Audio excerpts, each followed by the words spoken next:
A paz do Senhor, meus amados irmãos e minhas irmãs. Estamos aqui mais uma vez no nosso curso básico em Teologia Online. Estamos agora com a nova disciplina, que é Culto Cristão. Hoje nós vamos dar início à nossa segunda aula, que tem como início o culto no Antigo Testamento. Eu sou o professor Humberto Carlos e sejam bem-vindos a mais uma aula. Meus irmãos, nós vamos fazer aqui uma leitura em Levítico capítulo 9, versículo 23, que nós vamos ter como ponto de partida o texto escolhido para a nossa aula. Levítico capítulo 9, versículo 23 vai afirmar que então entraram Moisés e Arão na tenda da congregação, depois saíram e abençoaram o povo, e a glória do Senhor apareceu a todo o povo. Nós temos aqui uma leitura maravilhosa, que quando a gente analisa o texto, o livro de Levítico, é conhecido como o manual sacerdotal. Então, no livro de Levítico vai estar todo o manual cerimonial de culto, de adoração, de serviço levítico e sacerdotal ao Senhor no período do Antigo Testamento, no período mosaico, quando ainda Israel estava peregrinando no deserto. E até mesmo quando Israel vai entrar na Terra Prometida, ainda esse manual vai servir para o povo de Israel, que tem como o principal propósito a adoração e o louvor e serviço a Deus do povo levítico. Entretanto, na aula de hoje, nós vamos se aprofundar e conhecer todo o desenvolvimento do culto no Antigo Testamento. O culto no Antigo Testamento, se nós observarmos, as religiões judaicas e cristãs estão entrelaçadas tanto na história como nas formas de adoração. Este envolvimento e esta relação é devido ao fato óbvio que uma delas, que é a cristã, foi gerada pela outra, a judaica. Lembrando que a nossa disciplina é o culto cristão. E a fé cristã e a religião cristã, ela foi gerada pela judaica. Então, o culto cristão ele tem uma influência do culto judaico. E o Antigo Testamento possui épocas distintas em relação à forma de cultuar. Então, veremos uma perspectiva de evolução histórica e espiritual e modelos de adoração, de forma clara, permitindo que vocês possam compreender as razões espirituais, históricas e sociais do Antigo Testamento. Então, podemos dividir esta aula em pelo menos 5 períodos. O período que vai de Adão até o Êxodo. Podemos também o segundo período de Moisés até Samuel. Podemos o terceiro período de Davi até o exílio. E o quarto e o quinto período, que é o período exílico e pós-exílio. É interessante a gente observar que a herança judaica do culto cristão que nós temos, antigamente no Antigo Testamento, na Antiguidade, as horas e locais de adoração eram muito importantes. No Antigo Testamento as horas são sagradas, eram mais importantes do que os locais sagrados. E as épocas de adoração são mais importantes do que os lugares destinados à adoração. Então Israel vivia e pensava a maior parte no mundo do tempo, e seus vizinhos pensavam no mundo do espaço, do local, exemplo, montes, vales e etc. Embora o tempo e o espaço estejam relacionados, o espaço não detém o controle. Então, por pensar diferentemente de seus vizinhos, Israel solucionou o mistério do tempo, reconhecendo e adorando Yahvé como o Senhor do tempo, da natureza e da história. Eu vou explicar isso aqui de forma bem clara, para que os irmãos possam entender, é que na antiguidade se dava muito valor ao local. Então, as nações que estavam vizinhas de Israel achavam que o Deus de Israel era apenas o Deus do monte. Se você observar alguns salmos, eleve para os olhos para o monte, da onde vem o meu socorro. Se vocês observarem, Deus falou com Israel no monte, a aliança foi entregue no monte, e isso vai até no Novo Testamento. Jesus vai entregar as bem-aventuranças no monte. Grande parte das batalhas vencidas de Israel era no monte. Então, as nações que estavam em volta de Israel achavam que Deus, Yahvé, era apenas Deus do monte. E aí Deus vai comprovar que não é apenas Deus do monte, mas também é Deus dos vales. Ou seja, Deus, ele não é Deus apenas que está em cima, mas também é o Deus que habita embaixo. Então, a religião na antiguidade dava muita ênfase ao horário, às horas e também ao local. E quando nós observarmos o Salmos 31 e o verso 15, é um texto maravilhoso que está escrito a seguinte expressão. Salmos 31, verso 15, os irmãos podem até acompanhar. Os meus tempos estão nas tuas mãos. Livra-me das mãos dos meus inimigos e dos que me perseguem. Se vocês observarem a expressão, os meus tempos, então, para o povo de Israel e para o salmista, Deus é Deus de todo o tempo, de todo o horário. Deus não está limitado à hora e a local. Deus é um Deus que está agindo, se relacionando com o povo de Israel em qualquer horário e em qualquer local. Mas não era assim que as nações que estavam em volta de Israel, as religiões da antiguidade, pensavam. Então Israel percebe que Deus é um Deus que deve ser adorado e é um Deus que se relaciona em qualquer tempo, em qualquer hora, em qualquer local. Então Deus deve ser adorado em qualquer hora, em qualquer local e em qualquer circunstância. Deus não está limitado a horário e a local. Então a nação de Israel percebeu isso e enxerga Yahvé como Deus não só do espaço, mas como Deus também do tempo.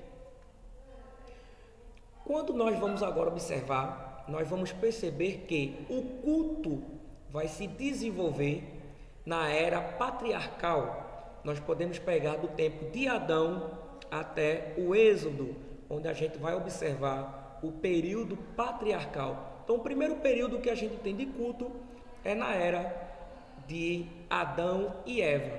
Embora Adão e Eva não adorem a Deus explicitamente na Bíblia, nós podemos observar em Gênesis capítulo 2, do versículo 21 ao 23, que vai falar a seguinte expressão: Então o Senhor Deus fez cair o sono pesado sobre Adão, este adormeceu, e Deus tomou de uma de suas costelas e cerrou a carne em seu lugar.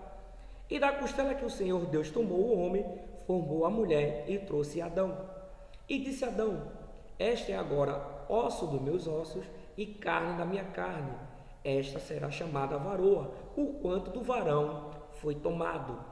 Quando nós também observarmos Gênesis capítulo 4, versículo 1, vai dizer que: E conheceu Adão a Eva, sua mulher, e ela concebeu e teve a Caim, e disse: Alcancei do Senhor um varão. Se observarmos, nós não vamos ver aqui explicitamente Adão e Eva adorando, cultuando a Deus, mas nós temos aqui um hino de louvor. E quando a gente fala de louvor, que a palavra louvor é engrandecer ao Senhor, louvor não está apenas relacionado à música. A palavra louvor é engrandecer No Antigo Testamento, aleluia. A palavra halelu quer dizer engrandecer, enaltecer a Yahvé, ao Senhor. Então, Adão e Eva, eles louvam, engrandecem ao Senhor, agradecem ao Senhor. Adão agradece a Deus por Eva, e Eva engrandece e agradece ao Senhor, adora ao Senhor por Deus conceder Caim. Então, no período patriarcal, tratando-se de um culto, nós observamos aqui engrandecer e adorar. E a gente observa que o culto é centralizado na família. Então, podendo ser chamado de uma adoração doméstica, no qual o altar era o fator central e litúrgico, e os pioneiros foram Caim e Abel. Quando nós observarmos no capítulo 4, versículo 1 ao 5, a gente observa que e teve mais o seu irmão Abel, e Abel foi pastor de ovelhas, e Caim foi lavrador da terra. E aconteceu que, ao cabo de dias, que Caim trouxe do fruto da terra uma oferta ao Senhor. E Abel também trouxe dos primogênitos de suas ovelhas sua gordura, e atentou o Senhor para Abel e para a sua oferta. Mas para Caim e para a sua oferta não atentou. E irou-se Caim fortemente e descaiu o seu semblante. O que é que a gente pode observar aqui? É que no período patriarcal, ainda ali entre Adão e Eva, Caim e Abel, a gente observa que a adoração estava centralizada na família. A gente observa que entra agora a questão da oferta, e agora a adoração, através da oferta, entra agora Caim dando ali os frutos do que a terra produzia, e Abel agora ofertando ovelhas. Então, dentro do período agora patriarcal, entra a oferenda, as ofertas, ou seja, o culto agora não é só apenas agradecer a Deus, mas também é ofertar a Deus. Entra um elemento dentro do altar. E aqui a gente pode observar que entra alguns princípios. Primeiro princípio é que adorar Deus envolve também dar o melhor para Deus. O texto não vai falar explicitamente, não vai dizer o porquê Deus rejeita Caim. Mas o texto deixa bem claro que Abel, ele dava o melhor. Então o texto nos faz acreditar que Caim não dava o seu melhor para Deus. Então Deus, antes mesmo de olhar a oferta, Deus, antes mesmo de olhar a adoração, Deus primeiro olha o ofertante e o adorador. Então, dentro do culto, Deus primeiramente observa o coração, a intenção do ofertante e do adorador, para depois atentar a observar o ofertante e a oferta. Então, o que a gente pode observar? Que dentro desse período vai surgir aí também a inveja. Então, dentro da adoração, um irmão não pode sentir inveja do outro. Um irmão não pode querer disputar a adoração, não pode disputar a sua oferta é melhor, sua oferta é pior. Então Deus vai observar um princípio muito grande, que é a intenção da adoração.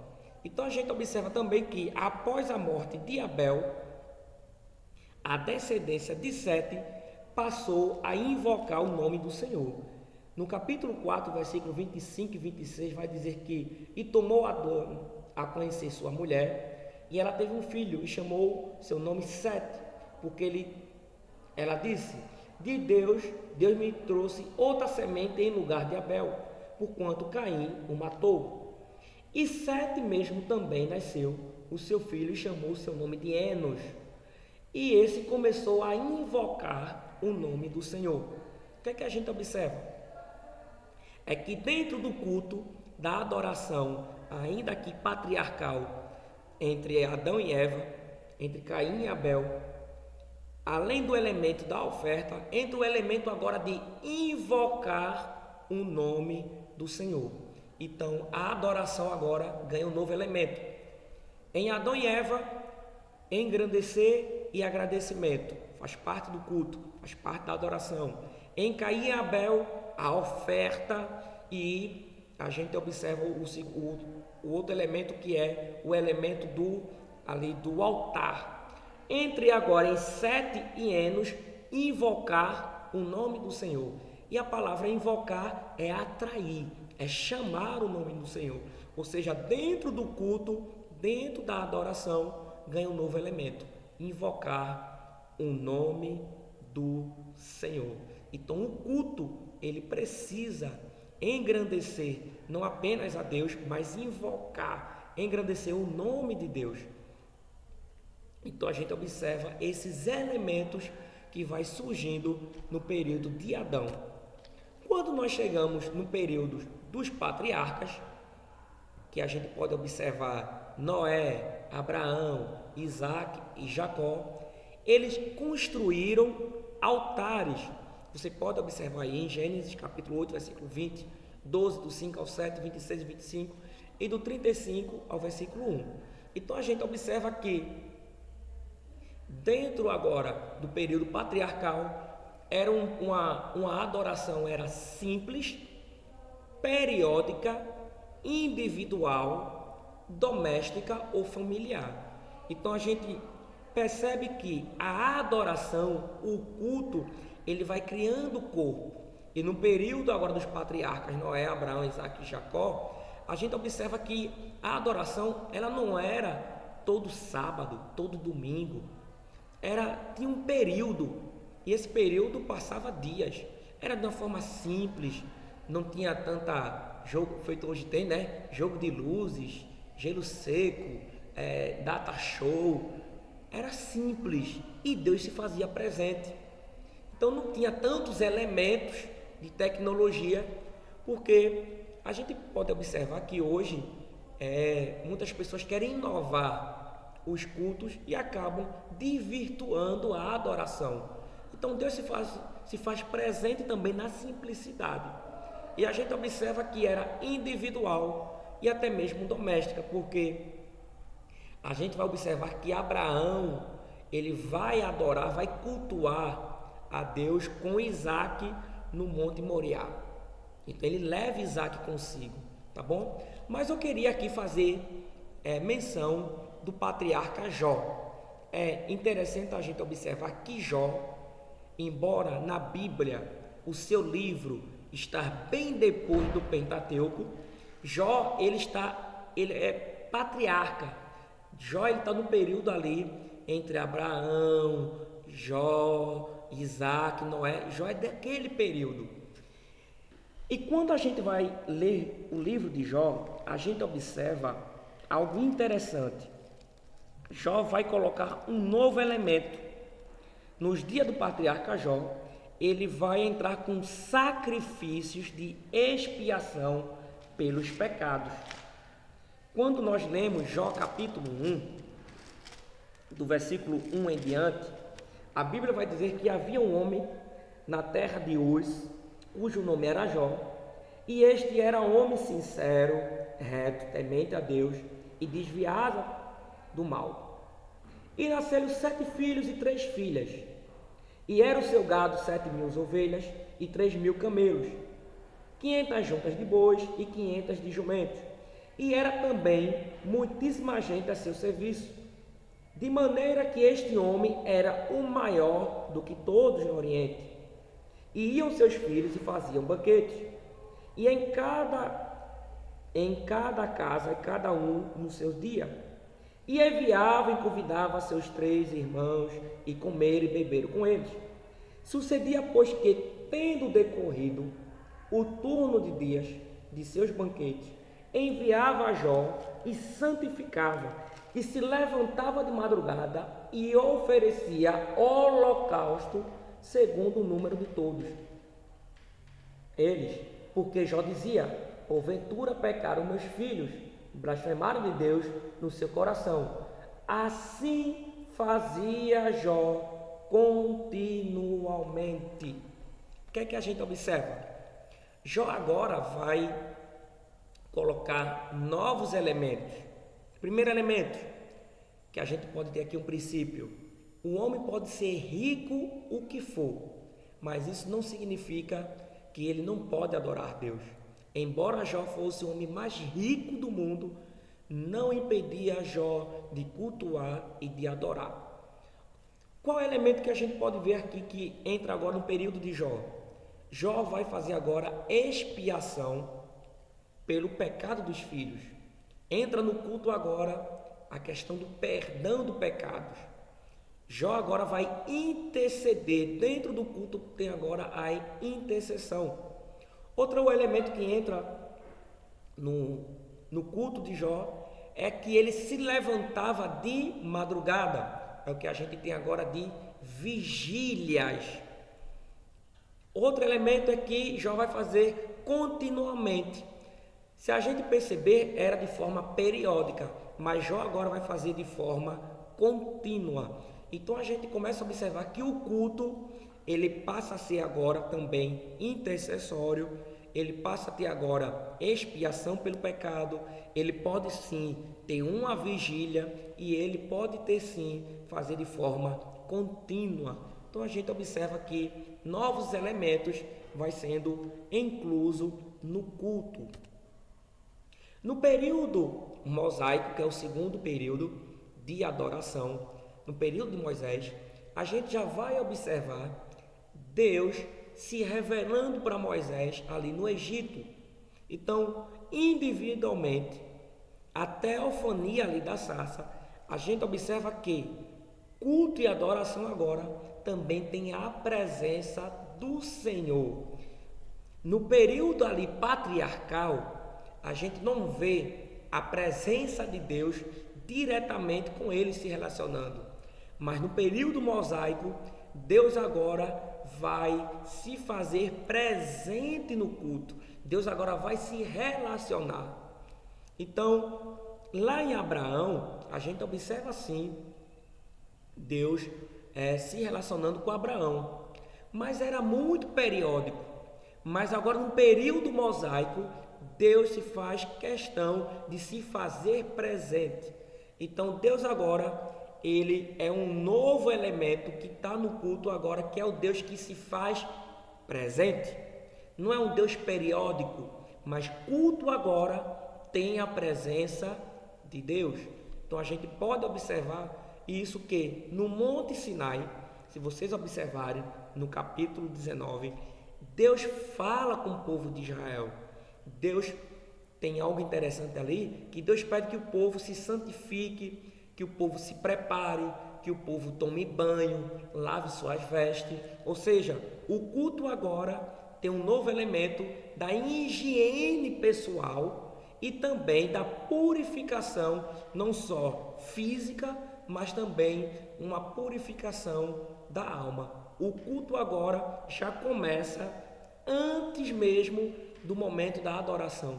O culto se inicia agora antes, ou seja, quando Deus pede para o povo se preparar, tomar os seus banhos, lavar suas vestes, é como se dissesse assim, o culto e a adoração já começa em casa.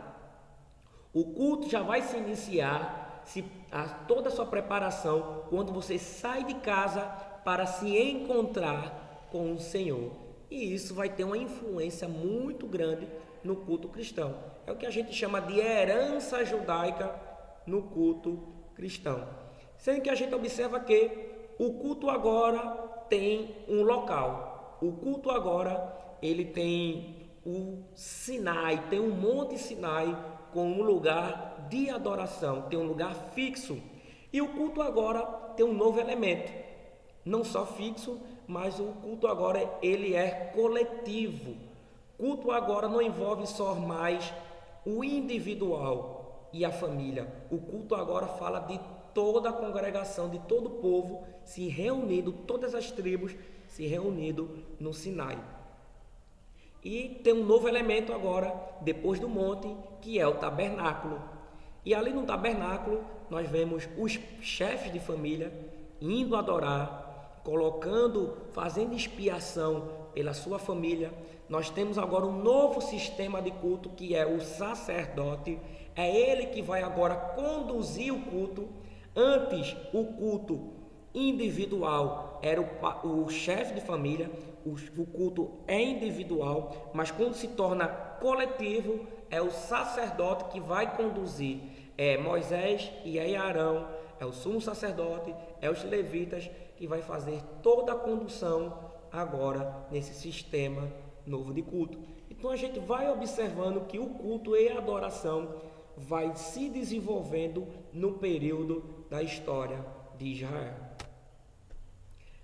Nós agora chegamos no período da monarquia, que vai de Davi ali aquele período até Salomão, antes mesmo do povo ser cativo. Então nós temos uma nova fase.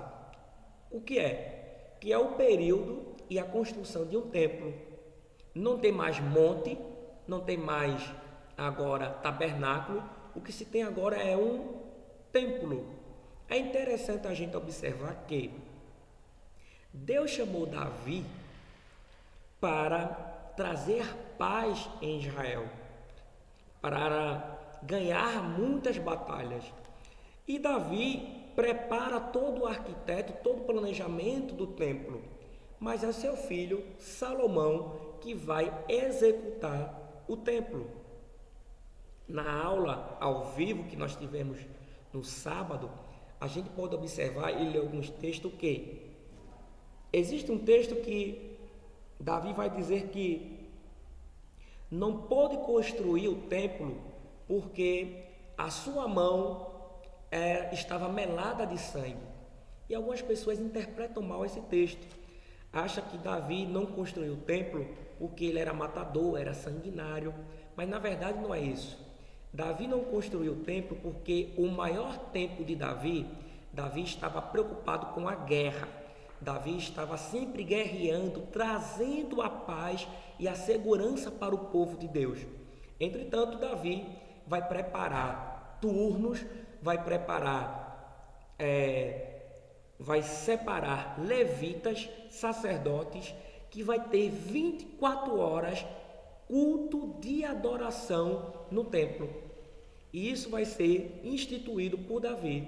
E quando é inaugurado no templo de Salomão, a gente observa agora ali 24 horas de louvor, de culto e adoração.